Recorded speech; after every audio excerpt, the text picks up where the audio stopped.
মুখেই যাব। স্নান যাত্রা কবে হবে বুঝিলা ভট্টে, ভট্ট কহে 3 দিন আছয়ে যাত্রারে। স্নান যাত্রা দেখি প্রভু পাইল বড় সুখ, ঈশ্বরের অনবসরে পাইল মহাদুখ।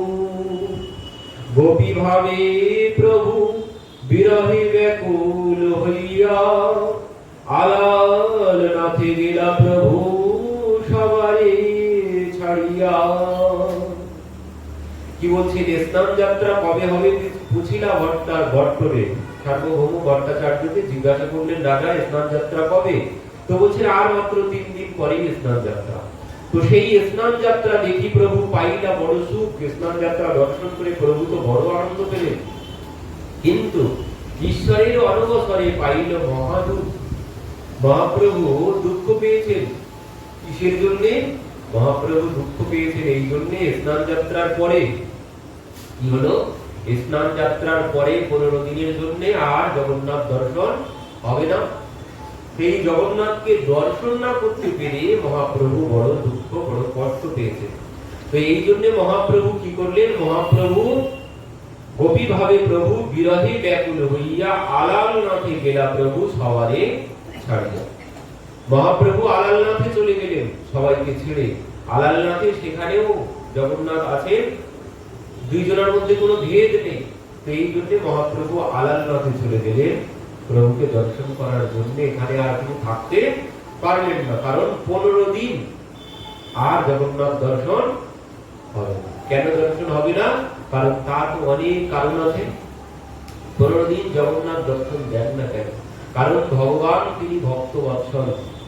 তিনি ভক্তকে কৃপা করে আজও এই 15 দিন স্নান যাত্রার পরে 15 দিন তিনি বাইরে আসেন না। কেন? কারণ এনার একজন প্রথমত যেটি কারণ সেটি হচ্ছে এনার যে ভক্ত ছিলেন মাধব দাসজি। মাধব দাসজি সব ছেড়ে, স্ত্রী পুত্র সংসার সব ছেড়ে চলে এসেছিলেন জগন্নাথের কাছে। তিনি তার সংসার ছেড়ে চলে এসেছেন। এসে তিনি পুরী ধামে থাকতেন। এনার অনেক বড় ঘটনা, অনেক জীবনী, অনেক চরিত্র আছে না।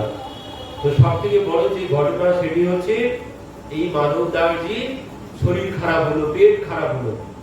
দিনে এনাকে 30-35 বার টয়লেট যেতে হচ্ছে। এবার একজন ভক্ত কি করেন? টয়লেট গেলেই স্নান করেন। ইনি কি করছেন? স্নান করতে করতে এবার কয়বার করবেন? দিনে 30-35 বার যেতে হচ্ছে।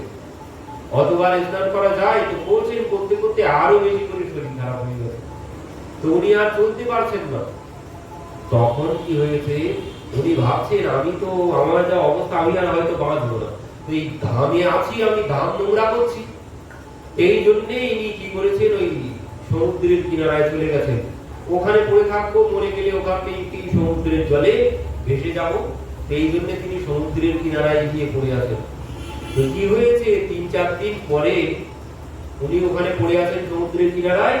3-4 দিন পরে ওনার একটুখানি শরীর সুস্থ মতো লাগছে। যখন উনি দেখছেন যে কোন এক বালক, 10-12 বছরের একটি বালক এসে ওনার সেবা করছে, ওনার সেবা করছেন। উনি দেখছেন ওনার সেই মল মূত্র পরিত্যাগ করা যে কাপড়, সেই কাপড় পরিষ্কার করে ওনাকে পরিষ্কার কাপড় পরিধান করাচ্ছেন। এই দেখে মাধব দাসজি বলছেন, বাবা তুমি কে? তুমি এইভাবে আমার সেবা করছো, যে সেবা নিজের পুত্র কন্যারাও করতে চায় না, আর সেই সেবা তুমি করছো আমার, এইভাবে তুমি কে? তখন বলছেন জগন্নাথ, যে আমি এই বাবা এখান থেকেই যাচ্ছিলাম, তো তুমি এখানে এইভাবে নোংরা মেখে পড়ে আছো, সেই জন্য আমি তোমাকে এইভাবে পরিষ্কার করে দিতে এলাম। আমি তো তোমার কাছে তা জিজ্ঞাসা করিনি, আমি জিজ্ঞাসা করেছি তুমি কে? তখন বলছে বাবা এই তো পাশেই আমার বাড়ি, আমি এখান থেকে যাচ্ছিলাম, তাই তোমার এই অবস্থা দেখে আমি তোমাকে একটু পরিষ্কার করে দিতে এলাম। মাধব দাসজি বলছে না, আমি তোমার কাছে এই কথা জিজ্ঞাসা করিনি, তুমি বলো তুমি কি?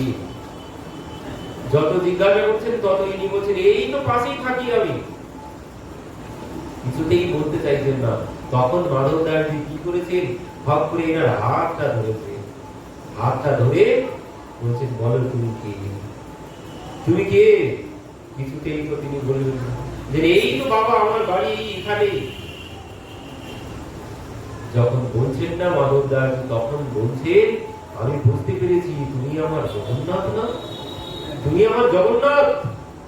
তখন জগন্নাথ বলছেন না বাবা, আমি তোমার জগন্নাথ, তুমি আমার জগন্নাথ হয়ে তুমি আমার এইভাবে এই সেবা করছো। হায় হায় প্রভু, এই অপরাধ আমি কোথায় রাখবো? ভক্ত করে ভগবানের সেবা আর ভগবান করছে ভক্তের সেবা, এই অপরাধ আমি কোথায় রাখবো? তার মধ্যে নোংরা কাজ করছে, নোংরা পরিষ্কার করছে। হায় হায় প্রভু, তুমি এমন কাজ করলে কেন? তখন জগন্নাথ বলছেন কি করব, তুমি যে আমার জন্য সব ছেড়ে এসেছো, তো আমার তো কর্তব্য তোমাকে দেখা। তুমি আমার জন্য সব ছেড়ে এসেছো, তো আমার কর্তব্য আমি পালন করছি। তখন মাধব দাসজি বলছে তুমি এই সমস্ত নোংরা পরিষ্কার না করে তুমি তো আমাকে সুস্থ করে দিতে পারো, তুমি তো আমাকে সুস্থ করে দিতে পারো, তাহলে আর এই নোংরা পরিষ্কার করতে হয় না। তখন মানব ভগবান কি বলছে, জগন্নাথ কি বলছেন, বলছেন যে দেখো আমি তা পারি কিন্তু করবো না। আমি তোমাকে সুস্থ করতে পারি কিন্তু করবো না।